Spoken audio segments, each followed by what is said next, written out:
This is CG Smitty, Block Boy Official. Yo, this is Bobby Vuelo coming out of One Unit, Controlled Substance and Attitude Era. Gosh. D-Man. Well, it's your boy T-Bear. I'm live, right here. And you tune in to GFG TV. You heard? And you watching GFG TV. You tuned in to GFG TV. Come on, let's go. We tune in to GFG TV. On GFG TV. In your face, man. In your face.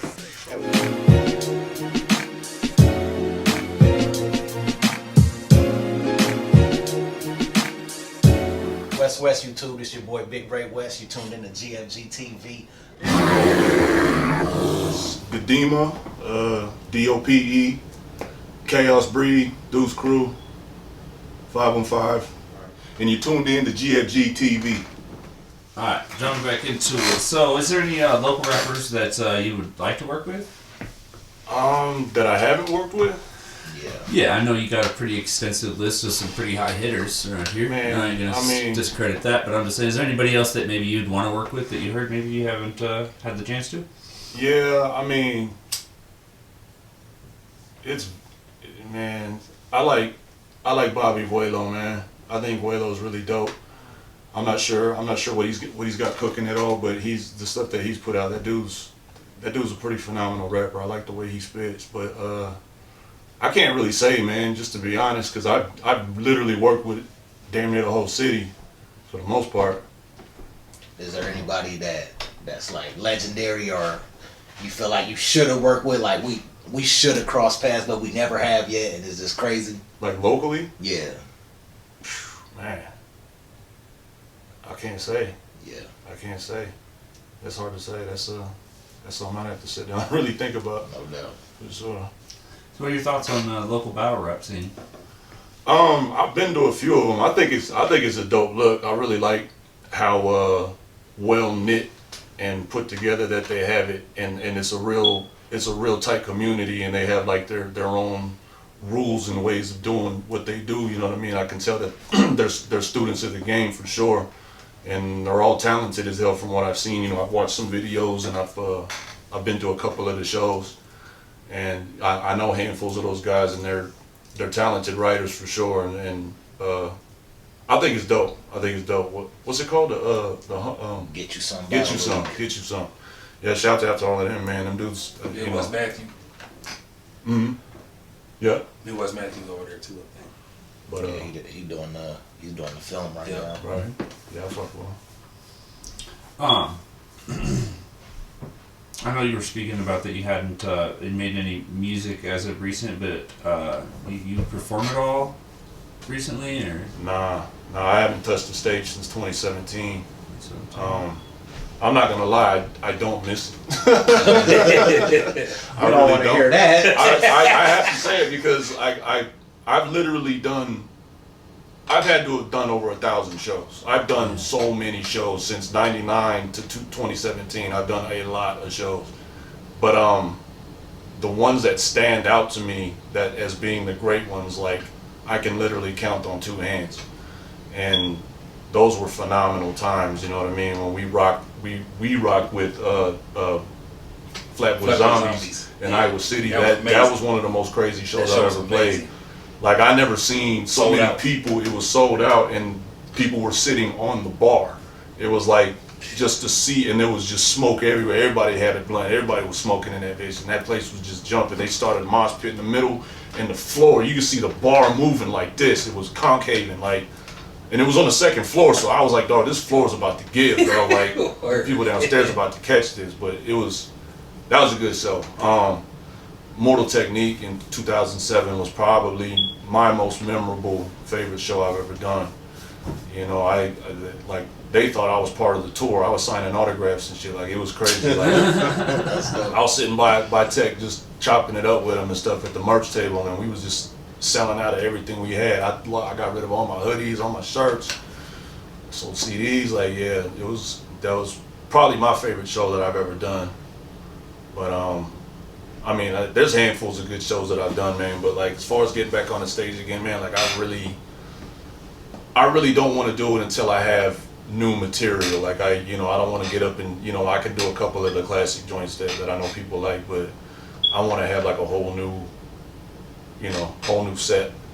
But I just gotta get the wheels turning on actually recording some of the stuff I have ready to record. But I'm just still in the writing process, man. It's been a slow go, but like I said, I get that spark of inspiration every now and again, and that's why I never told people I was done. You know what I'm saying? Daggers gives me shit all the time, like, man, we should have did like a send-off show, like a farewell show or whatever, and I kept telling them, I was like, because it's not farewell. You know what I'm saying? Like, I don't subscribe to telling people I'm retiring or this is my last year doing this, like, because I don't know that. You know what I'm saying? Like, I might have stopped at the time, and in my mind I was like, man, I'm cool on that. But like, as of recent, like I said, I've been getting those sparks, and the urge to write, and it comes and goes. But I know I still have it, and I don't want to just let it go. So I think anybody that permanently closes a door to creativity is kind of, I don't know. Crazy, insane. Like, Yeah. like you shouldn't throw any of your talents away, man. Exactly, you're just literally thrown like a piece of gold in the garbage. Like, what are you doing? Right, Something that you've perfected, Right. and worked on, like and held precious, and put so much focus of your life into. You're just like, man, I'm not doing that no more. Yeah, Man, fuck that. You got me feeling like an asshole. Thanks a lot, man. At least create something, man. Fuck That's all I'm you, saying. Create fucking something. Yeah. You're worse than it.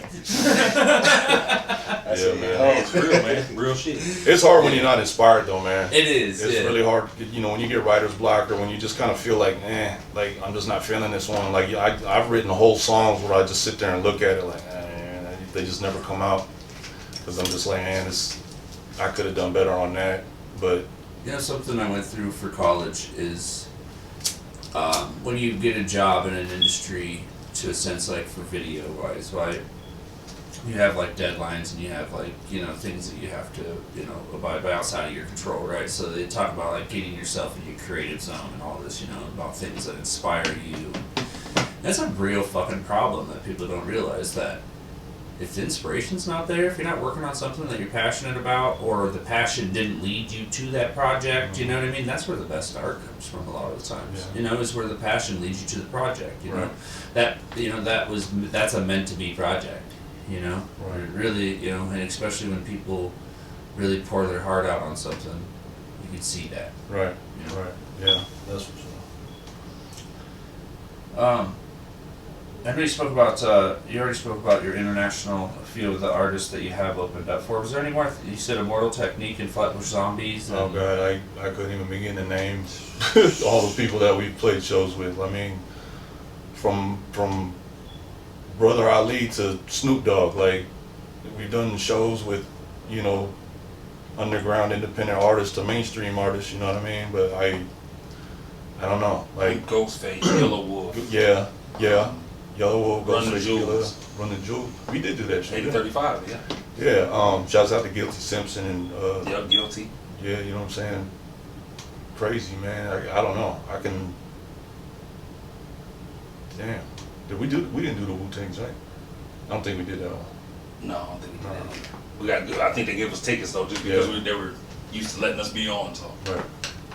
But yeah, I don't know. A lot of them. So what do you feel is the biggest disconnect with younger and older generations of local rappers, if any? The biggest disconnect? Oh man. I don't know, man. Like, it's hard to say, because like I don't have that disconnect, that's for damn sure. I appreciate what these youngsters are doing, but like I can't really say what the disconnect would be. I mean, I think that's just the typical generational disconnect nonetheless, music aside. It's just, grown folks don't understand young folks, and young folks don't understand grown folks. It's just like they just do their thing, and it could be that these young people don't seem to have like real solid influences. I mean, I can't say that either, man. I can't say that either. Cause like, you can't expect them to be influenced by the same shit that we're influenced by. You know, like I said, it's a generational thing, but you know, I think that maybe one disconnect that I might be able to think of is like I would hope that these new generations of people making music would want to make stuff that's timeless, make stuff that actually has some earth to it, and that's going to be around where when you hear it 20 years from now, it's still relevant and it's like it still hits and it's still like, you know, not something that's just some microwavable fly-by-night shit that's, you know, everybody's going to forget about next week, you know what I mean? Like, do you really want to be a meme?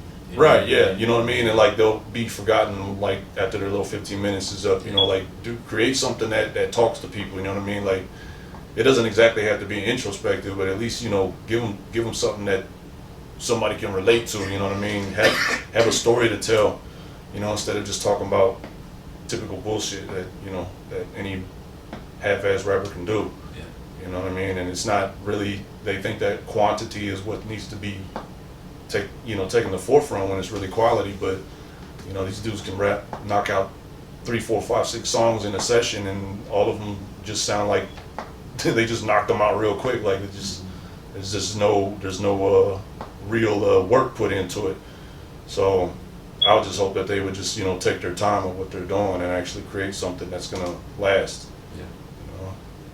Yeah, because there is generational talents regardless of outside of what would you call it, the niche stuff that becomes popular. Right. You know what I mean? And certain styles that become popular over time. But there's still popular artists now that don't have that click, you know, style, you know, moved into the next, you know. They have their own style and they're still doing their thing, you know. Like, again, like rest in peace Young Dolph, but, you know, he was doing his own thing separate from, you know, everybody else doing thing. He was very successful, you know. There's always going to be the down south rappers. There's always going to be there's always going to be those styles of music, but the generational, like you're saying, you know, that comes out, like what can we look at honestly right now, and what is that line? What is the next generation? You know, what is the timeless, you know, stuff that's going on right now? Yeah, that's what I think's so sad about like this drill shit that's going on that's getting so much attention, and it's like, really, we shouldn't be paying attention to that shit, to be honest. I mean, it's just my personal opinion, because when you talk about stuff not being relevant in 20 years, you know, they're talking about, you know, pissing on their dead ops' graves and shit like that. It's like, that ain't gonna, that's all that's gonna do is bring more death, you know what I'm saying? There's nothing timeless about that, you know what I'm saying? So, I don't know. I would just hope that people would just really revel in their success instead of trying to sabotage it, you know what I mean? Yeah. So. Yep. He talked about your relationship with Tripp Shelton. How'd you guys meet? You know, how did that whole thing come about? You know, like I said, at that it was at a show that we did. I think it was at the Muse. This had to be like 07. Dagger's DJ for him, and that's kind of how I met him there. And we just kind of, you know, he checked out my set, I checked out his set, and then we just was like, you know, just gassing each other up, like, man, your shit was dope, man, like I fuck with that, you know what I'm saying? And you know, it was just good to it was a breath of fresh air to just see somebody so fucking talented, and he's like right here in the city, from the city, and I was like, dog, like, where the hell you been? You know what I'm saying? Like, this motherfucker's just too nice, like, he's the illest. So yeah, I mean, and we just became friends off of the music shit, and just, you know, I miss the motherfucker. Yeah. I hope I can see him again soon. That dude's so just in his own world, in his lane, you know what I mean? He's a family man and everything. That's beautiful. That's what needs to be done. But you know, whenever we have some free time and stuff, I just like to reconnect with my people, you know what I'm saying? Yeah, he's a good dude, man. Yeah, he is. Yeah. I know you guys spent quite a few years together, just the music stuff, and you know, y'all were homies. And yeah. I know that time doesn't really split that stuff, but lives do get busy. Oh yeah, absolutely. Yeah, and that's understandable. So yeah, for sure. That's part of it. How many songs or maybe, I guess we'll start with albums. Do you guys have albums together, like a duo album, or I mean, was we it got Dope Click stuff? Yeah, there's a DOPE album, Blunt Force Trauma, that we did. I think that was out in 2012. I think we put that out. But yeah, we have one album as a whole for the most part. We got Chris D on a couple songs, but he's definitely DOPE. Yeah. So the next time that we get to cooking up stuff, he's definitely gonna be on, you know, all of it. So. Yeah, I can't remember what song I heard Chris on the first time. Yeah. I can't remember what song. It's probably Deuces Up. Deuces Up. Yeah, it probably was. I ain't gonna lie, but I remember I was like, holy shit. Yeah. We used to do that. Because I've always been a wordsmith dude that always was a fan of, like, you know what I mean, the skill, the poetry skill, you know what I mean, the actual. I've never been. I love West Coast rap. I like all that stuff, but I mean, my favorite artist is Aesop Rock. Like, I mean, anybody that's their favorite artist is Aesop Rock, obviously. Yeah, I grew up on Aesop, so. Yeah. Aesop's a legend. Yeah, that dude's like, still to this day, coffee is like my morning's jam. Like, I wake up, I put coffee on, I put coffee in the pot, and I go, you know what I mean, I go about my day. But, and you said you're working on a little bit of stuff, and you had some sparks coming, but do you have anything that maybe you'd like to work towards? You said you may be working on maybe another album or something? It's possible. I mean, definitely, as far as what I'm doing, I got some stuff that I'm kind of cooking up. I'm not really going to talk too much about it because I don't want to put that out there and then something not happen. You know what I'm saying? So, but I am writing. I do have way more beats than I need to write to, and they're incredible work. So it's just a matter of me finding that spark of inspiration and that little pocket of time to just pull out the phone and start jotting some stuff down or whatever. But little something cooking on for myself, but also talking with my man Chris discussing about doing our Chaos Breed work, which we did record a couple songs, but like, and I think one of them was put out was the Jukes. We put the Jukes online a long time ago, but yeah, we got some crazy ideas though, like as far as Chaos Breed is concerned, because that's Chaos Breed just me and Chris discussing, and that's just gonna be just some grimy shit. So just some rappers' favorite rapper type shit. What are your thoughts on COVID-19 and the whole pandemic?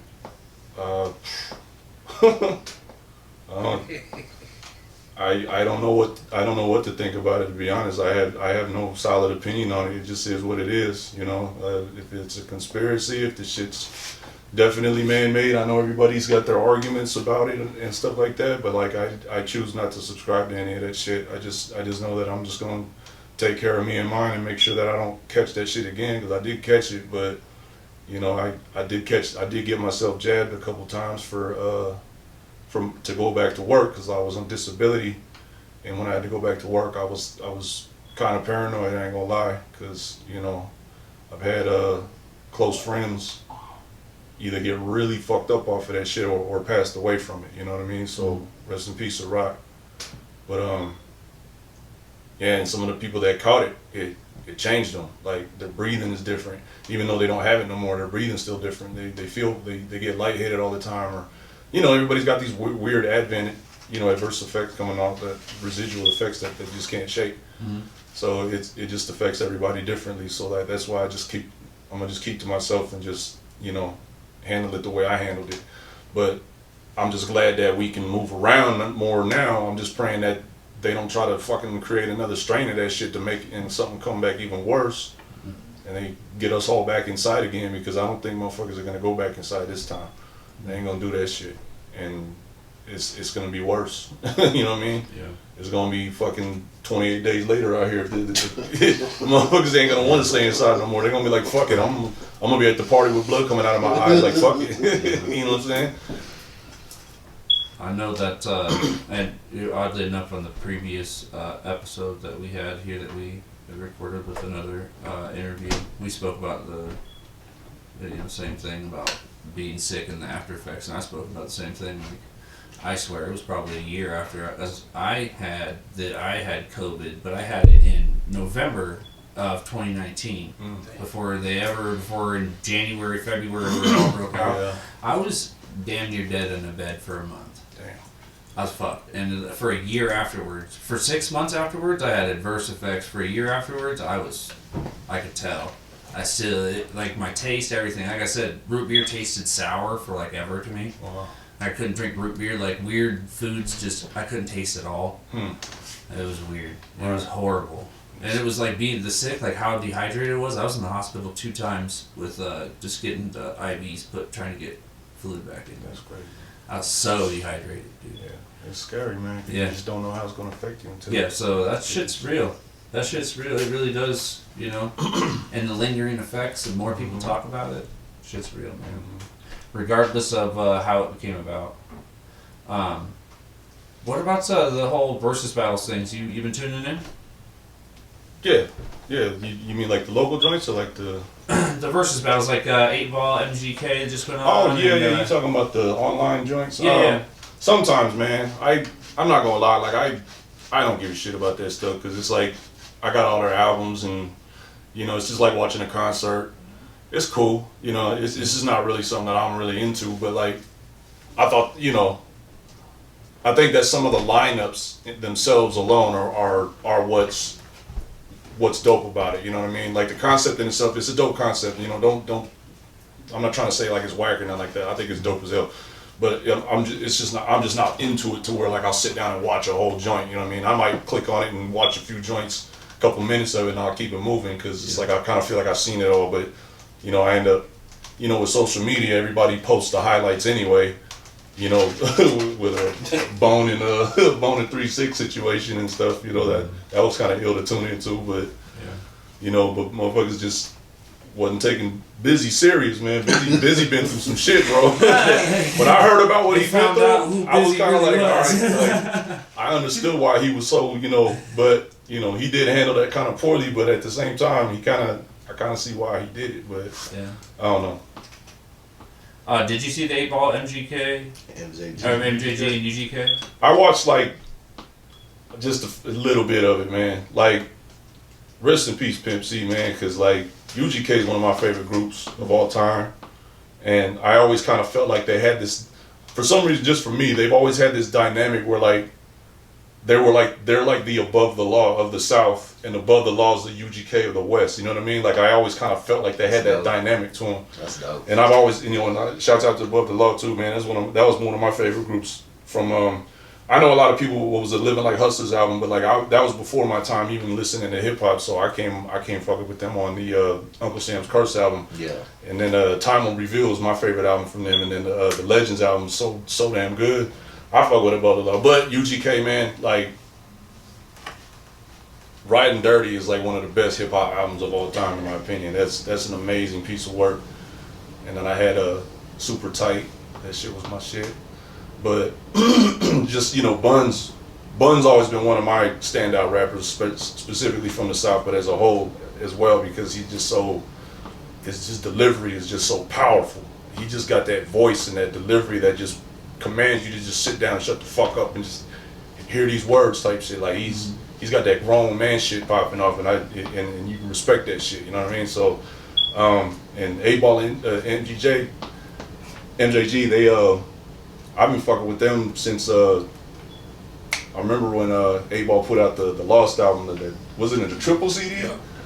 That shit was crazy, man. But I tuned in a little bit, you know what I mean? But like I said, I don't really watch those versus joints like that. What about top 5 rappers all time? My top 5 or just Your the top 5? My top 5, yeah, because my top 5, the general public probably don't even know who the fuck they are, but my favorite rapper is Planet Asia. Like that dude inspires me to bust out the pen and pad. Like that dude's wordplay is just ridiculous. Like the way he puts shit together, and he's so prolific. He's got so much work. Like his publishing's got to be crazy, man. So he's got so many albums. He's my favorite rapper as far as like inspiration for sure, and I love listening to what he does because he's so heavily influenced by like that Wu-Tang sound and being a 5%er on the West Coast. You know what I mean? So Planet Asia. I don't have a particular order after that, to be honest, but like Razkaz is the reason I even started writing. I was 15, 16 when I heard Soul on Ice, and that's when I said, man, I'm gonna write my own raps now, because that I had that shit on tape, and that album like changed my life. Still one of my favorite hip hop albums of all time. Chino XL. Chino XL's been one of my favorite rappers since Here to Save You All. That dude's underrated, and I hate that he keeps getting shadowed by that stupid Tupac shit, because that shit was so minuscule, because he talks shit about everybody. He's an iconoclast, so it's like, I don't understand why like that's what made him known, and it just hurts my heart because he's so fucking good. He's so dope. But Royce the 5'9" is one of my favorite rappers for sure. He's somebody that makes you want to write, and his delivery is always so like unpredictable. You don't know how he's gonna come in, and all of his albums kind of have like they all have their own feel, like they don't bleed into each other at all. And I think his layers album's personally my favorite album he put out because that album from front to back, you can listen to it in one whole cycle, and like you feel like you did something wrong if you skipped the song or if you didn't listen to the whole thing, because it's just like a whole like story. So rest in peace, Sean Price. Sean Price has been one of my favorite rappers since the Helter Skelter album, you know what I'm saying? And then especially when he started doing all the solo shit and like really coming into his own with his personality, that dude you just felt like you knew this dude. Like he was so fucking funny, man. Like his comedy was just real brash and abrasive, and he was just like, I cried when he passed, man. I remember seeing the post on Instagram from DJ Premier.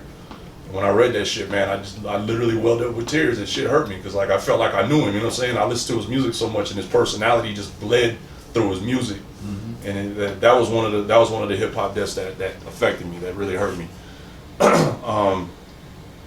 Shouts out to Brother Ali, man. Brother Ali definitely inspired a lot of my earlier work. I've done a number of shows with him too. He's one of the coolest, most down to earth dudes I ever met too. But his wordplay is ridiculous. That dude's pen is dope. His delivery's dope as hell. Like he could be misunderstood by some, but you can't deny his talent because he's really dope. I really fuck with him. Man, I don't know. I think that might be rounding off at least 5.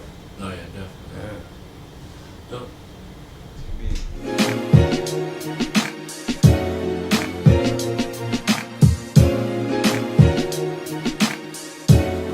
West YouTube, this your boy Big Ray West. You tuned in to GFG TV.